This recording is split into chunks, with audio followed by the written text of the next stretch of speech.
ಸ್ಕೂಲಿಂದ ಅಡ್ಮಿಷನ್ಸು ಆಗೋಯ್ತು. ಇನ್ನೇನು ಸ್ಕೂಲ್ ಶುರುವಾಗೋದಕ್ಕಿಂತ ಮುಂಚೆ ಒಂದ್ಸಲ ಅಕ್ಷರಾಭ್ಯಾಸ ಮಾಡಿಸ್ಕೊಂಡು ಬರೋಣ ಅಂತ ಹೇಳ್ಬಿಟ್ಟು ಶೃಂಗೇರಿ ಶಾರದಾಂಬ ದೇವಸ್ಥಾನಕ್ಕೆ ಕರ್ಕೊಂಡು ಹೋಗಿದ್ವಿ. ಇಲ್ಲೂರಿಂದ ಸುಮಾರು ಒಂದು 300 ಕಿಲೋಮೀಟರ್ ಆಗುತ್ತೆ. ಇನ್ನು ದೇವಸ್ಥಾನಕ್ಕೆ ಬಂದು ಅಲ್ಲಿ ಒಂದು ಚೀಟಿನ ಬರ್ಸ್ಕೊಳ್ಬೇಕು ಅಕ್ಷರಾಭ್ಯಾಸ ಮಾಡಿಸೋರಾದ್ರೆ. ಚೀಟಿನ ಅವ್ರಿಗೆ ಕೊಟ್ಟರೆ ಒಂದು ತಟ್ಟೆಲಿ ಅಕ್ಕಿ ಮತ್ತೆ ಅರ್ಶಿನದ ಕೊಂಬಲ್ಲಿ ಈ ರೀತಿ ಬರ್ಸಿದ ನಂತರ ಅವ್ರು ಹೇಳಿದ ಥರನೇ ನಾವು ಸ್ಲೇಟಲ್ಲೂ ಸಹ ಅದೇ ರೀತಿಯಾಗಿ ಮಗು ಕೈ ಹಿಡಿದು ಬರ್ಸ್ಬೇಕು. ಇದೇ ಮೊದಲು ಈ ದೇವಸ್ಥಾನಕ್ಕೆ ಹೋಗಿದ್ದು ತುಂಬಾನೇ ಚೆನ್ನಾಗಿತ್ತು. ದೇವಸ್ಥಾನ ಎಲ್ಲ ಒಳಗಡೆ ಎಲ್ಲ ಫೋಟೋ ಎಲ್ಲ ತೆಗಿಯೋ ಹಾಗಿರಲಿಲ್ಲ ದೇವರಿಂದು.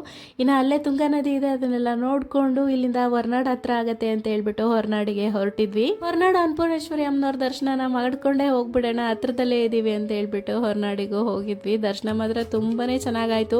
ಕರೆಕ್ಟ್ ನಾವು ಹೋಗೋ ಟೈಮಿಗೆ ಮಹಾಮಂಗಳಾರತಿ ಶುರುವಾಗಿತ್ತು. ಮಹಾಮಂಗಳಾರತಿ ಎಲ್ಲ ಮುಗಿಸ್ಕೊಂಡು ಇನ್ನು ಊಟಕ್ಕೂ ರೆಡಿ ಆಗಿತ್ತು ಪ್ರಸಾದಕ್ಕೆ ಅಂತ ಹೇಳ್ಬಿಟ್ಟು ಪ್ರಸಾದ ಎಲ್ಲ ಮುಗಿಸ್ಕೊಂಡು ಅಲ್ಲೇ ಹತ್ರದಲ್ಲಿ ಹಳ್ಳಿ ಮನೆ ಅಂತ ಇತ್ತು. ಅಲ್ಲೇ ಒಂದು ಚಿಕ್ಕ ಒಂದು ವಾಟರ್ ಫಾಲ್ ಇದೆ. ನೋಡೋದಕ್ಕೆ ಮಾತ್ರ ತುಂಬಾನೇ ಚೆನ್ನಾಗಿ ಕಾಣಿಸ್ತಾ ಇತ್ತು. ನೀರು ಚಿಕ್ಕದಾಗೆ ಹರಿತಾ ಇತ್ತು, ಆದ್ರೂ ತುಂಬಾ ತಣ್ಣಗಿತ್ತು. ಈ ಬೇಸಿಗೆಲ್ಲಂತೂ ಸಿಕ್ಕಾಪಟ್ಟೆ ಕೋಲ್ಡ್ ಅಂತ ಅನ್ನಿಸ್ತಾ ಇತ್ತು. ನೀರ್ನೆಲ್ಲ ನೋಡ್ಬಿಟ್ಟು ಆಟ ಆಡ್ಬೇಕು ಅಂತ ಹೇಳ್ತಾ ಇದ್ರು. ಇನ್ನು ನಾವು ಸ್ವಲ್ಪ ಹೊತ್ತು ಅಲ್ಲೇ ಆಟ ಆಡ್ಬಿಟ್ಟು ನಂತರ ಅಲ್ಲಿಂದ ಊರಿಗೆ ವಾಪಸ್ ಹೊರಟ್ವಿ.